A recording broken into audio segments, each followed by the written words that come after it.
This is the last lesson that we'll deal with in Chapter 1 of the Elementary Statistics course. This is called Beyond the Basics. We're talking about beyond the basics of collecting data.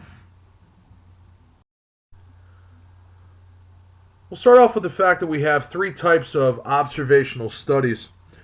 The first one is the one that's done in the present. We call it a cross-sectional study. That's where we have data observed, measured, and collected all at one point in time in the present. A retrospective study, sometimes called a case control study, we take data from the past, including examination of records, interviews, anything that would pertain to the study. And the last, if we visited the present and the past, talk about the future, a prospective study, sometimes called a cohort study because you're dealing with cohorts, you're dealing with groups of people that you want to watch over a period of time in the future.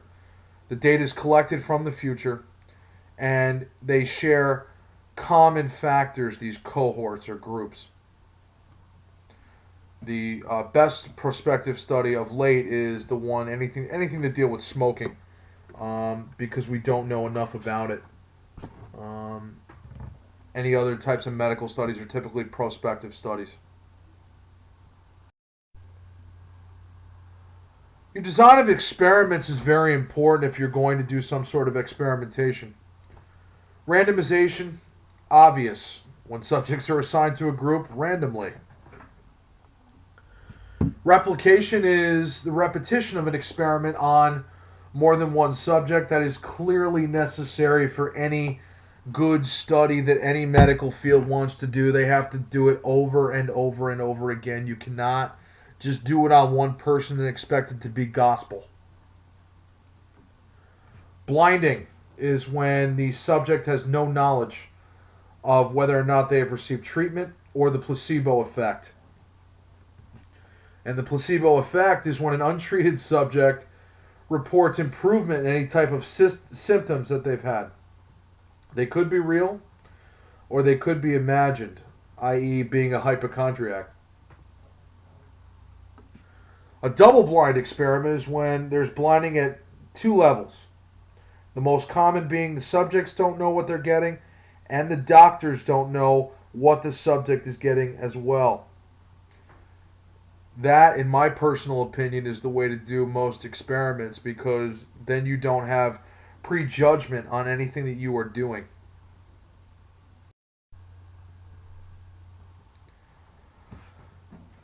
Experiments always have variable factors that have to be included. We've talked several times about different variable factors that could be in any type of experiment. In class, we use the example of looking at the spin on golf balls on the golf course. And the things you have to take into account, of course, would be wind and the stent meter of the greens, how difficult the greens are. Also, the cut of the greens. Confounding occurs when someone can't distinguish the effects of the factors. If we can't distinguish the differences on the spin of the golf ball because of the fact that we just can't tell if the wind is bothering it or not, we have now have confounding occur. We do not want that happening. Planning is absolutely critical anytime you do an experiment because you want to avoid confounding at all possibilities. There are ways to avoid confounding. First of all, any experiment should have complete randomization. There is such a thing called randomized block design. A block is just a group of subjects that are similar. And the blocks sometimes can affect the outcome of the experiment. So what you want to do is form blocks as you can with as many similar characteristics.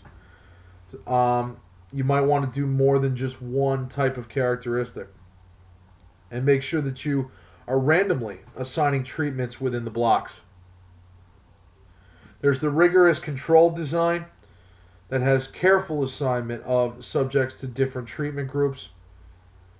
That basically assures that all treatment will be given similarly The only problem that I would see with rigorous control is that you can tend to be biased with that because you're controlling who's getting what.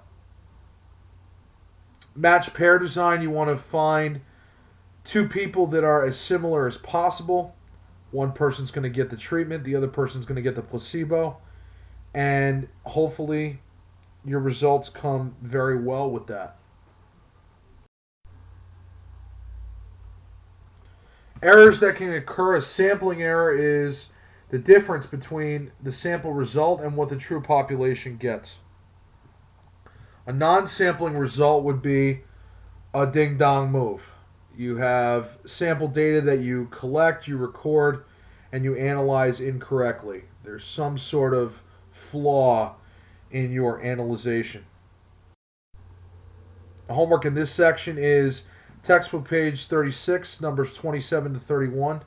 It's very critical that you put some thought into these questions. You don't really want to just, it's not really cut and dry. It's really about what you think and what you think could go wrong in the particular questions.